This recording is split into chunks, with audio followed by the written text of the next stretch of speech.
Hey, it's Jess from Extravagant Dreams. And Tiff from Rolling with Laughter. And we are back to talk about episode 2 of Star-Crossed. Yay! So this one was very political, lots of groups and tribes and just... Lots of new people introduced, basically. And information. Mm-hmm. Okay, so the first thing that was crazy, it starts right off and a bomb goes off. Mm-hmm. So... you find out that there's this group of people called Trags, and they're basically the rebel Atrians. Of the Atrians, and they're starting this uprising due to their leader dying. Yeah. So so that goes off. There's all this, like, hubbub chaos about that. Yeah. People aren't sure who to trust and where the next attack is going to be. They're really skeptical about the Atrian teenagers going back to school and all that. They don't know who's safe and who's not, basically. And then this part was interesting. I didn't know from the last episode that Nox, Roman's dad, was like the leader. He's like, they portrayed him as a spokesperson. Right, like the one who's going to help them combine the humans and the aliens. Yeah, but he is basically the leader of the whole Atrian clan. Yeah. And then there's 4 tribes within them, but he's the lead. I guess, I don't know if their he's tribe like is the main leader. Yeah. Something like that. So, of course, Roman is next in line to be the leader since his father has died.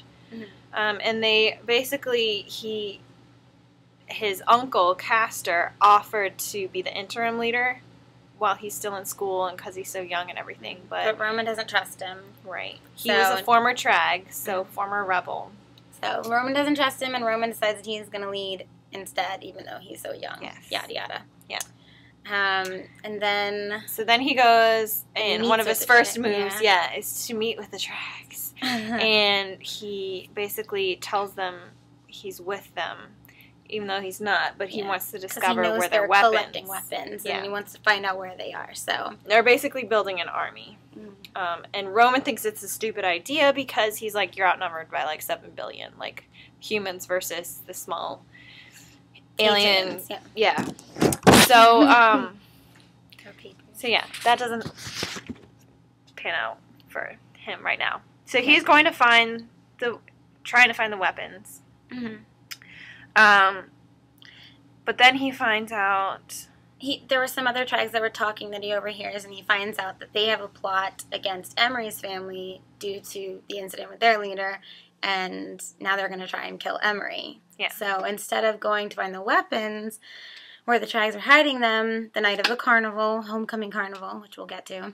And then he decides... to send his uncle Castor to go get the weapons. Yeah. And he's going to go rescue Emery. So he's testing his uncle. Yeah, it's a test. Okay, and then... Okay, so here's where it gets... crazy.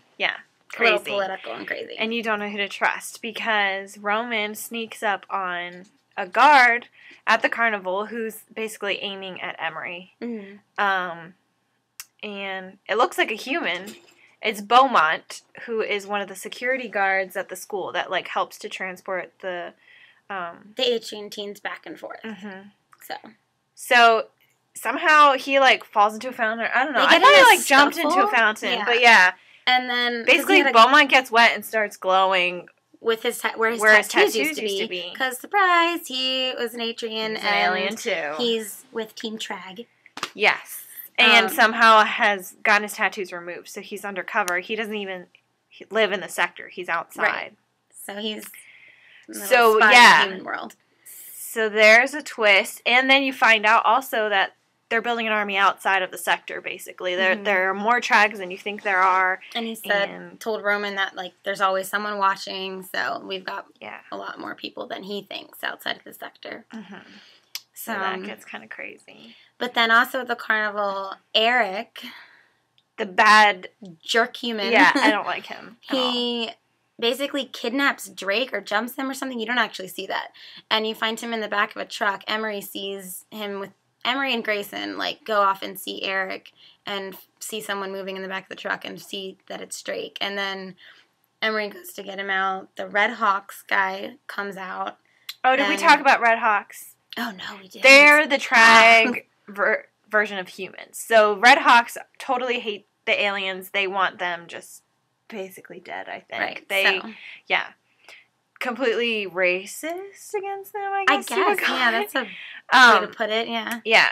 So they come out of the bushes and basically they were gonna, like, hurt Drake. Mm-hmm. Eric was just thinking the plan was scare him or something like that and then let him go, whatever. So Grayson pulls out this little pocket knife from his brother, his dead brother, who you find out died the day the aliens landed because he was in the military. So I guess he was in the fight the day they came.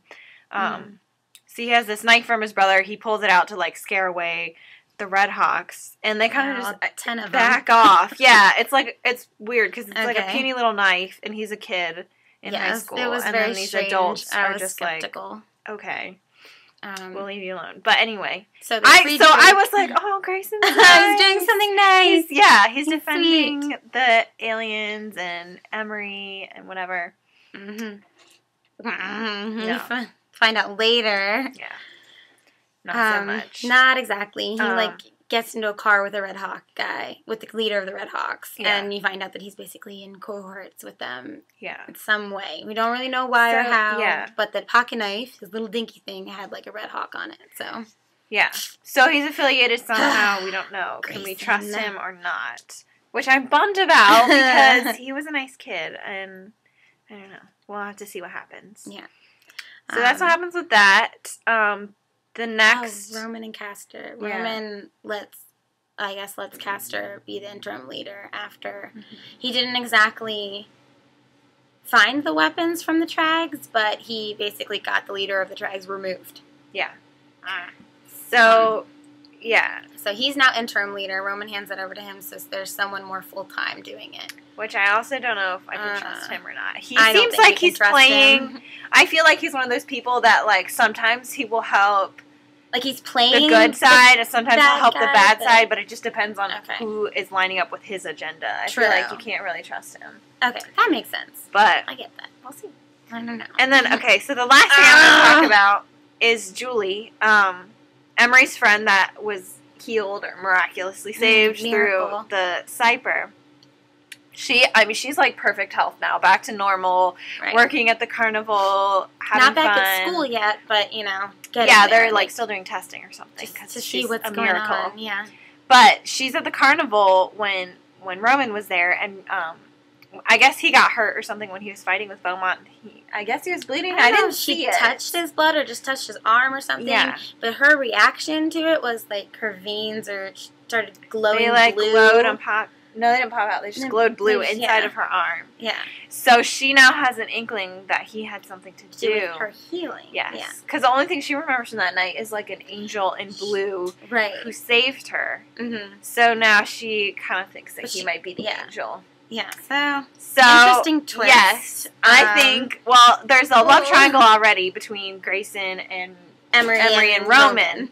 And I think it's going to turn into a really complicated one, and that Julie is going to be attracted to Roman too, because who wouldn't if he saved your life? You're like on your deathbed, and who wouldn't be attracted to him in general? Yeah, he's pretty beautiful. I like him.